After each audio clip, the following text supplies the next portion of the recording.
액션 let's go 저 건물을 찾으러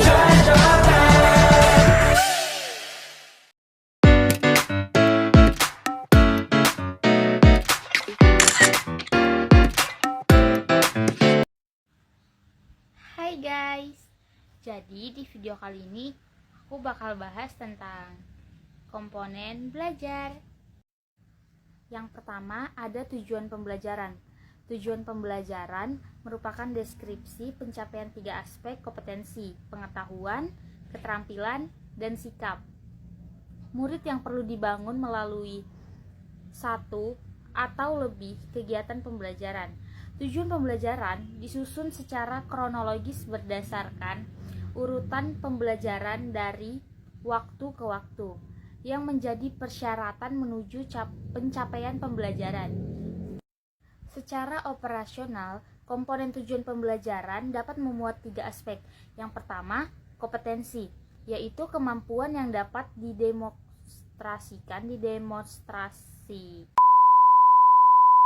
didemonstrasikan oleh murid atau ditunjukkan dalam bentuk produk yang menunjukkan murid telah berhasil mencapai tujuan pembelajaran. Yang kedua adalah konten, yaitu ilmu pengetahuan inti atau konsep utama yang perlu dipahami pada akhir satu unit pembelajaran. Dan yang terakhir ada variasi. Variasi adalah keterampilan berpikir kreatif, kritis, dan tingkat tinggi yang perlu dikuasai murid untuk dapat mencapai tujuan pembelajaran. Nah, misal mengevaluasi, menganalisis, terus memprediksi, menciptakan, dan sebagainya. Terus ada juga nih jenis-jenis pembelajaran. Di dalam jenis-jenis pembelajaran nih ada fakta. Fakta itu sendiri adalah berwujud kenyataan dan kebenaran. Terus ada konsep. Konsep adalah berwujud pengertian baru yang bisa timbul sebagai hasil pemikiran. Terus ada juga prinsip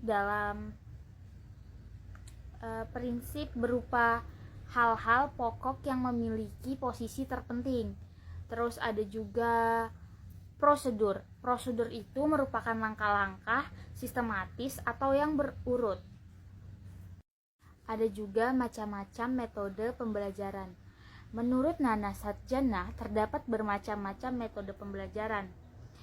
Di antara lain ada ceramah, tanya jawab, diskusi, resitasi, kerja kelompok, demonstrasi, eksperimen, terus sistem regu, latihan, karya wisata, terus ada survive, terus ada juga simulasi. Selain macam-macam metode pembelajaran, ada juga faktor-faktor yang mempengaruhi metode pembelajaran.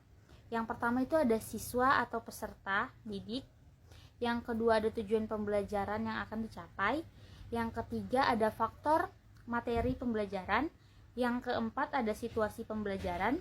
Yang kelima ada fasilitas pembelajaran.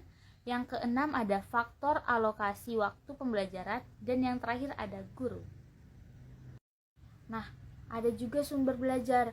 Sumber belajar adalah semua sumber baik berupa data, orang, dan wujud tertentu yang dapat digunakan oleh peserta didik dalam belajar, baik secara terpisah maupun secara terkombinasi sehingga mempermudah peserta didik dalam mencapai tujuan belajar atau mencapai kompetensi tertentu.